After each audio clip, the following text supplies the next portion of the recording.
That, as ever, we're joined by Georja Calvin-Smith here in the studio. Georgia, over to you. Thanks very much, Mark. This is Africa News. We'll also be taking a look at the up to 300 African migrants who were fared dead after a boat from Libya went down off the coast of Lampedusa. Also, the Commonwealth expresses shock and dismay over Gambia's surprise exit from the organisation, which is made largely of former British colonies. And after years of neglect, Abidjan's zoo gets a shot at a fresh start for the animals, but there is still a ways to go yet.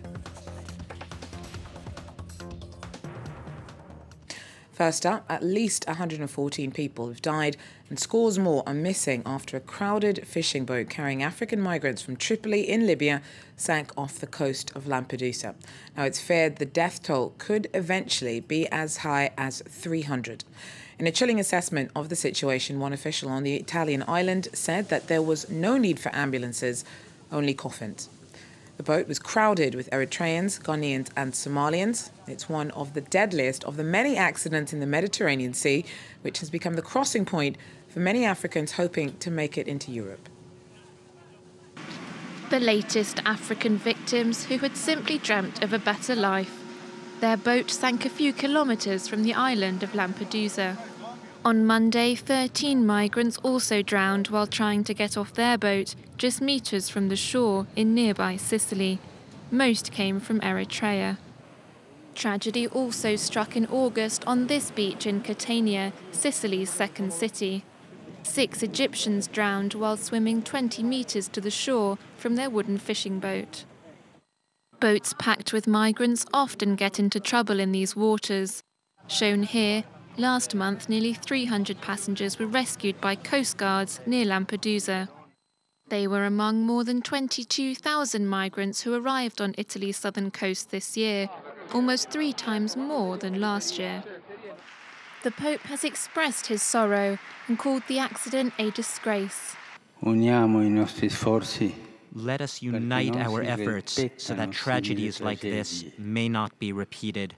Only a determined collaboration of everyone can help prevent them. This isn't the first time the Pope has spoken out on the issue. In the summer, he went to visit Lampedusa. On his first trip outside the Vatican, he called for a reawakening of conscience to counter the indifference shown to the thousands who try to reach its shores every year. 2 European men, one who's believed to be French, and a local man have been burnt to death in a manhunt on the Malagasy island of Nosy Be. Rioters went on the rampage after the mutilated body of a missing 8-year-old boy was found early Thursday. Now, the dead man was suspected of having murdered the youngster for his organs. France 24's Gaëlle Borgia was there as crowds burnt bodies of their victims. She tells us more.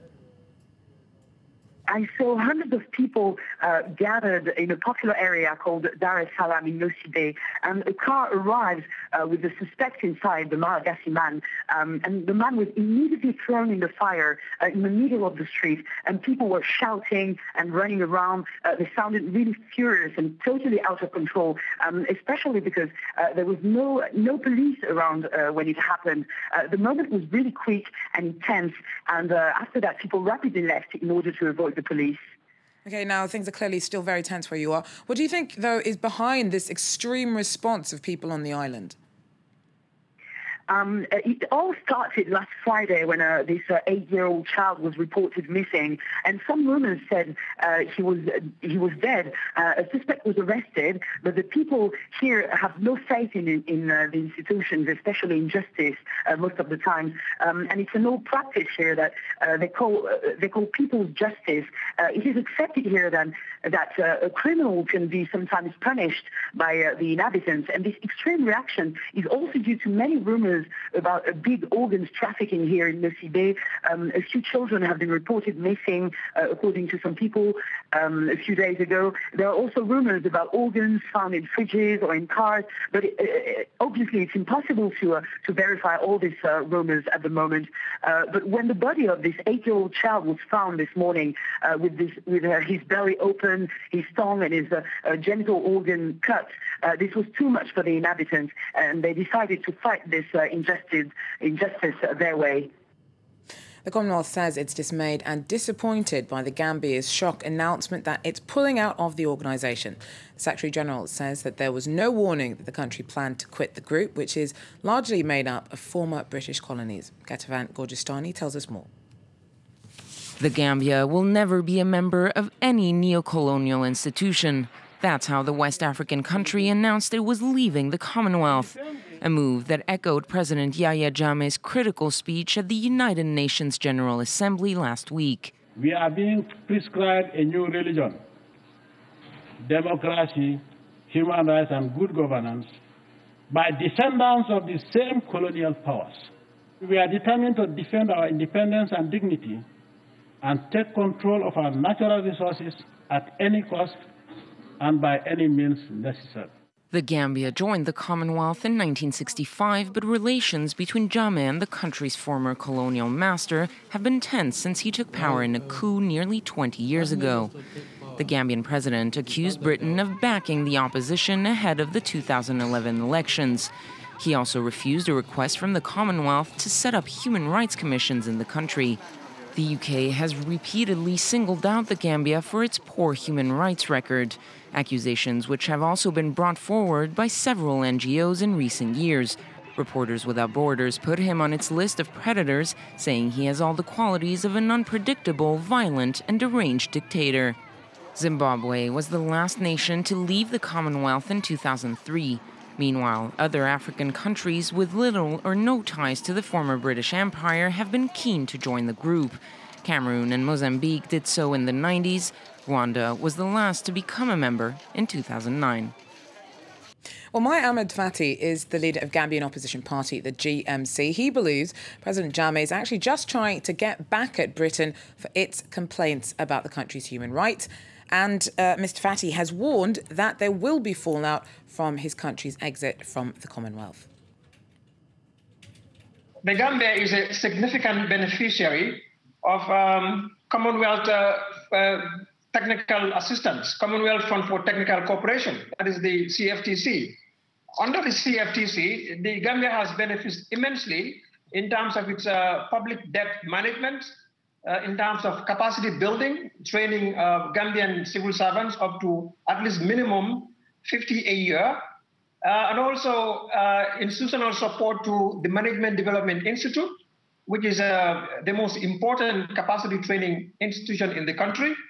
Also with support to decentralization, that is local government support across the country. We also have a very important project which is currently being financed under the Commonwealth Fund for Technical Cooperation, and that is the National Export Strategy. We also have a judge and two prosecutors who are, in fact, the Chief Justice of the Gambia, currently serving, is also paid by the Commonwealth Fund and is serving the Gambia government under the auspices of the Commonwealth of Nations. So the Gambia has a lot really to lose from all of this support that we are talking about. At least 13 people have been killed in a plane crash on the outskirts of Lagos. Nigerian authorities say that the chartered aircraft nosedived into the ground and burst into flames near tanks of aviation fuel. At least 3 of the 20 on board survived. The chartered plane had been heading to Ondo State when it crashed near a toll gate shortly after taking off.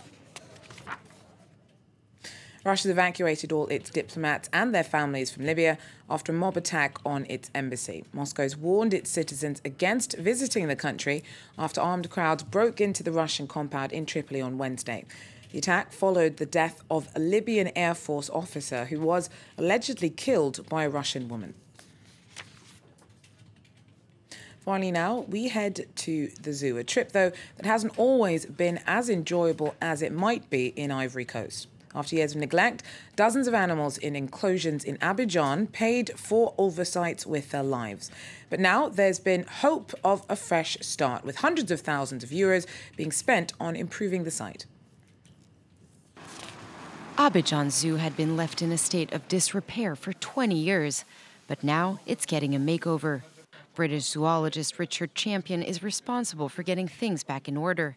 His first mission, creating a shelter for chimpanzees who risk poaching in the wild. Chimpanzee creche, where we keep all our young chimpanzees. Some of these are coming from the Thai forest or from confiscations from the wild. And we've got cheetah and tai in here. These chimps are some of the remaining few in the country. They are driven out by illegal deforestation. Elephants, too, are being wiped out. But Richard is fixing up this enclosure to bring in new animals. We'll have a male elephant, and hopefully we'll start breeding them. And these are forest elephants, so not just normal African elephants. They're much more interesting and much rarer. And so Côte d'Ivoire only has a few hundred left. There's still lots to do, and the zoo is expecting other investments. Ivorians are impatient to see the transformation. It's not right that Ivory Coast has a zoo in this state. The zoo is well known throughout Africa, but when you visit it, you're surprised to see it like that. It shouldn't be like that. Younger visitors, however, seem far more enthusiastic. I've seen them on TV. I'd never seen them in person, so I'm really happy about this. I would like to be able to tell my friends to come and visit so they can better know the animals. This year, the zoo has seen a spike in visitors, with 6 times more than usual. The team hopes they'll reach 60,000 in 2014. By then, 4 new lions will have joined the park, a fitting sign of Abidjan Zoo's comeback. That wraps up African news from me, but I will be back with more tomorrow. Georgia, thank you very much indeed. Georja Calvin-Smith there with African news. We're taking a short break. After that, it's another World News Update, of course, the latest from the United States, where Washington has been on lockdown. Plus, we've got sport and our special focus feature about Scottish independence. Stay with us.